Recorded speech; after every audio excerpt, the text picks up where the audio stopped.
It's a massive global endeavour launched at the height of the coronavirus pandemic. Procure COVID-19 vaccines ahead of time, manufacture and distribute 2 billion doses by the end of next year to at-risk groups across participating countries and regions. Equitably sharing vaccines is the fastest way to safeguard high-risk communities, stabilize health systems, and drive a truly global economic recovery.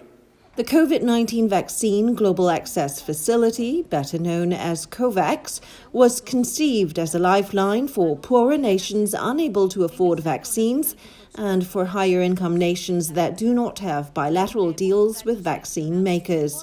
The most efficient and effective way out of this crisis is for all countries to get some of the vaccine, not for some countries to get all of the vaccines. At its heart, a shared solution to a global problem that would leave no one behind. The Covax initiative has been described by one of its own partners as the biggest multilateral effort since the Paris Climate Agreement. And like that ambitious deal, a collaboration of this scale has enormous challenges, from getting countries on board to delivering on promises. More than 185 countries and regions have signed on, including China, but Russia and the United States have not. And as the wealthiest nations strike deals with leading vaccine makers, with the US, the UK and Canada said to be ordering enough doses to vaccinate their populations 4 to 5 times over, human rights experts are warning against vaccine hoarding.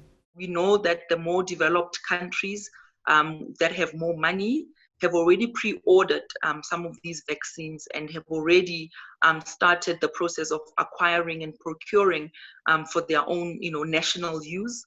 And what we are calling for as the United Nations special rapporteurs, as independent experts, is for the whole world to remember that individual nationalism when it comes to this vaccine is not going to be good for anybody. But medical ethics expert Arthur Kaplan says the case can be made for countries to protect their own people first. I'm not sure they're always wrong. There is a case that says take care of your own before you help others. There is a case that says it's important to take care of your neighbor, your fellow citizen, before you worry about international collaboration in distribution. Morally, I think you can make that point, and I think some countries are doing that. Another key challenge is funding. The $16 billion initiative is short by nearly $7.5 billion.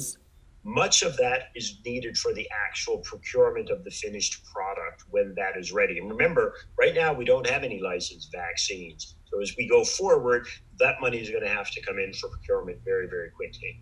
Which is why this G20 summit in Riyadh will see a big push by UN Secretary General Antonio Guterres to persuade remaining countries to buy in and chip in to Covax on the premise that no one is safe until everyone is safe.